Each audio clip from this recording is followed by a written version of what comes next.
Es el hombre que convirtió la crisis en su mayor activo. Carlos Slim, un nombre que evoca fortunas incalculables, poder monopólico y una visión de negocios que se forjó en la disciplina de su padre y la frialdad de la ingeniería. Mientras el mundo veía en México un país al borde del colapso, él vio una oportunidad de oro.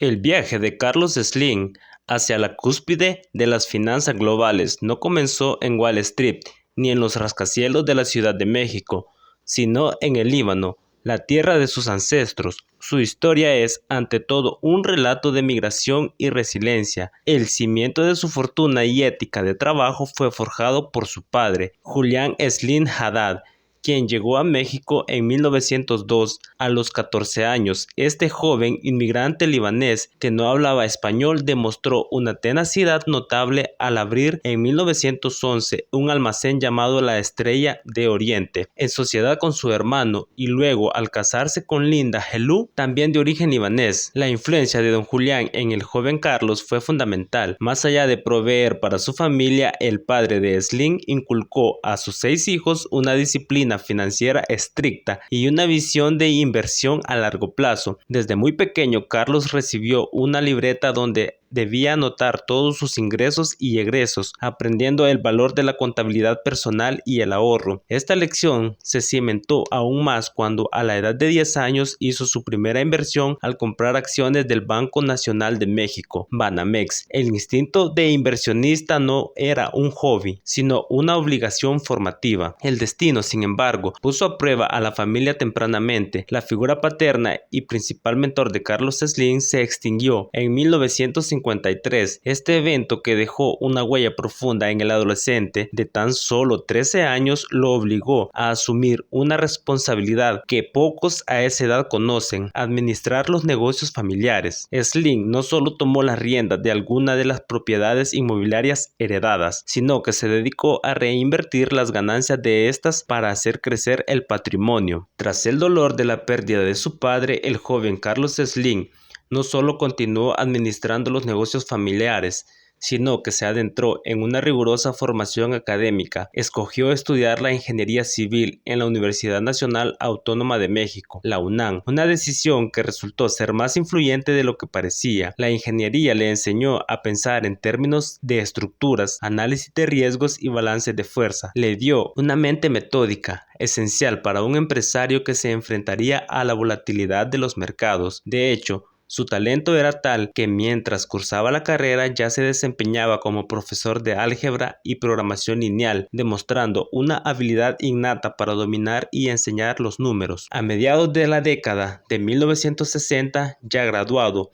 y con una base sólida, Slim estaba listo para formalizar su visión. El año 1965 se considera un punto de inflexión, el momento en que pasó de ser un inversionista talentoso a un empresario con una plataforma. Fundó Inversora Bursátil, la primera piedra de lo que sería su imperio financiero. No se trataba solo de gestionar su patrimonio, sino de crear un vehículo para la inversión estratégica. Comenzó a realizar movimientos tácticos, adquiriendo participaciones en empresas y aplicando la lección paterna: comprar barato y hacer crecer. Pero en 1966 trajo consigo una pieza aún más fundamental: el amor. Ese año Carlos se casó con Soumaya Domit Gemayel, la mujer que se convertiría en su socia vital y la madre de sus 6 hijos. Como tributo a esta unión y queriendo que su matrimonio fuera el pilar de su vida empresarial, decidió nombrar a su primera gran compañía inmobiliaria, combinando las sílabas de sus nombres, Carlos y Soumaya. Así nació Inmobiliaria Carso, el primer gran cimiento del futuro Grupo Carso. La década de los 70 fue, por lo tanto, la de consolidación de sus cimientos: el profesional, el financiero y el personal. No hubo grandes titulares ni mega adquisiciones aún, sino una meticulosa labor de establecer estructuras sólidas. Inmobiliaria Carso se enfocó en el desarrollo, compra y gestión de bienes y raíces,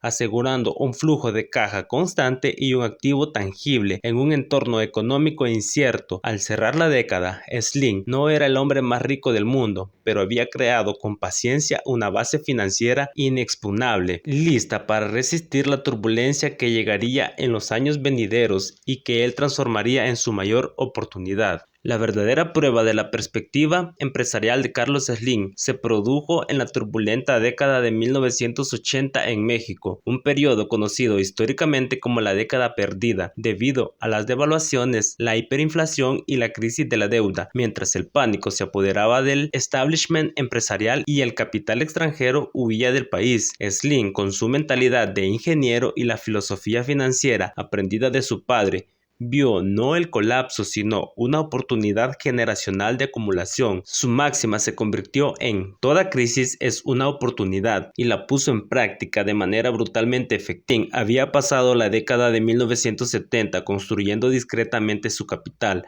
La crisis de 1982, con la nacionalización de la banca, fue el punto de inflexión.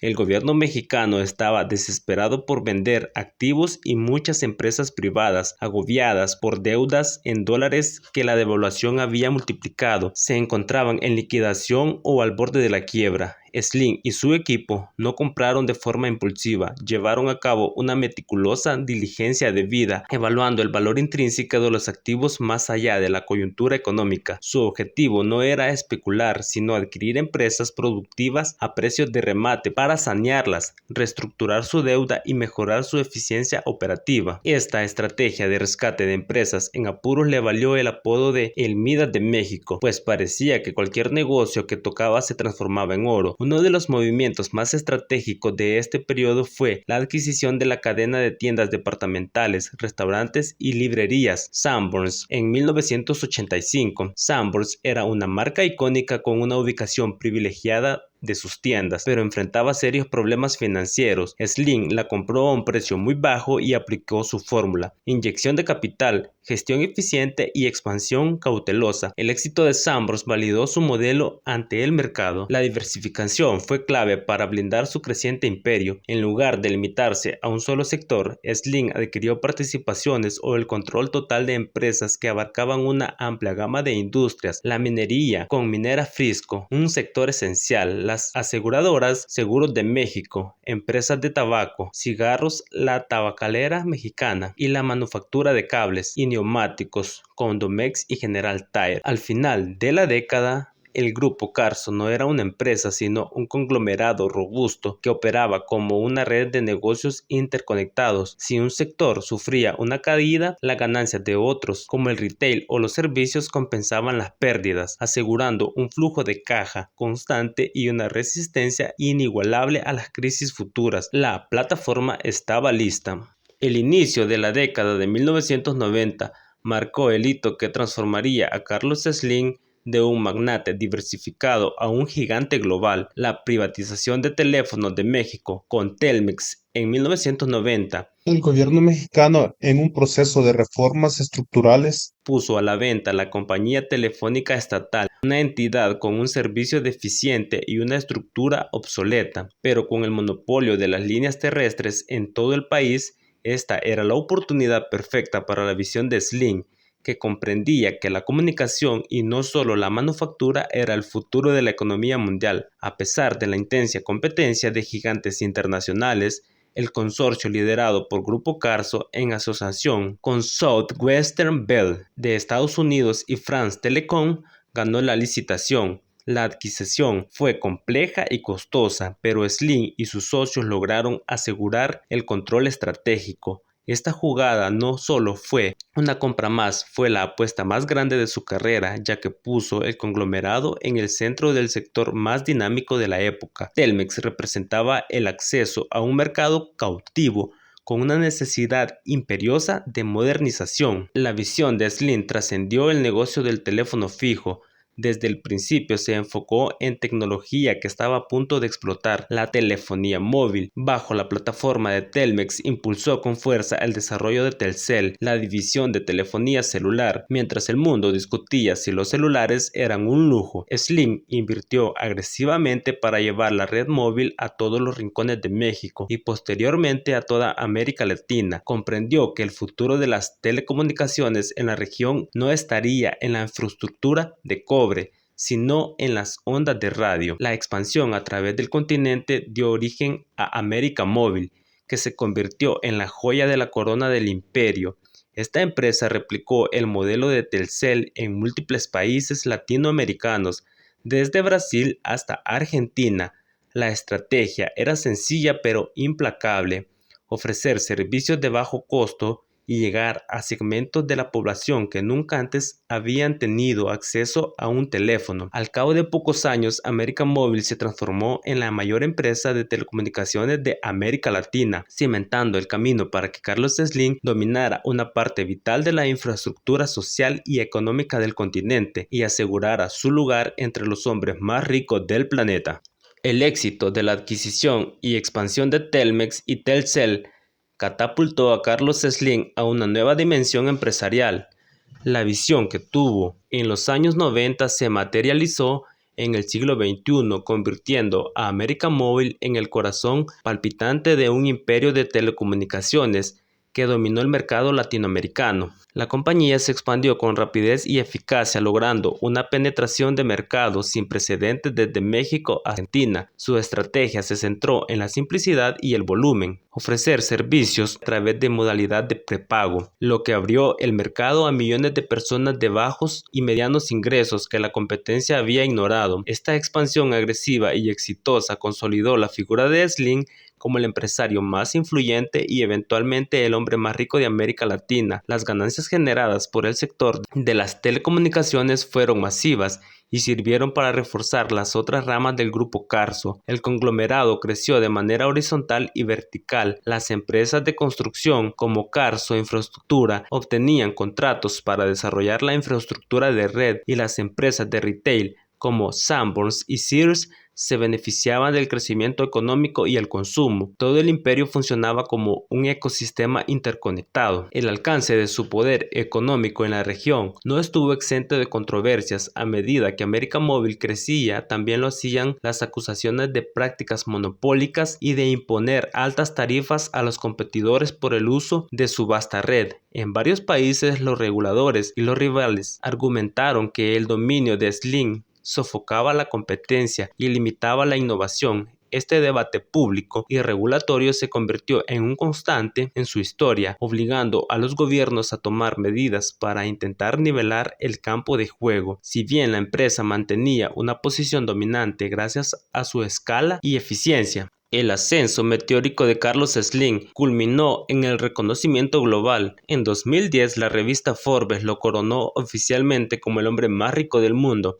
superando a figuras como Bill Gates y Warren Buffett. Esto no fue solo un cambio en ranking de riqueza, sino un poderoso símbolo de la emergencia de un nuevo poder económico originario de América Latina en el escenario global. El título generó una intensa atención mediática mundial, poniendo el foco no solo en su fortuna, sino en las estrategias empresariales y el entorno político y económico que permitieron su acumulación masiva de capital. El control dominante que Slim ejerció sobre las telecomunicaciones en México a través de América Móvil se convirtió en el principal motor de esta riqueza sin precedentes. Su empresa era un monopolio virtual, controlando en su punto máximo más del 80% del mercado de telefonía fija y móvil en México. Esta posición le permitió dictar condiciones, generando márgenes de ganancia extraordinarios que pocos competidores podían igualar.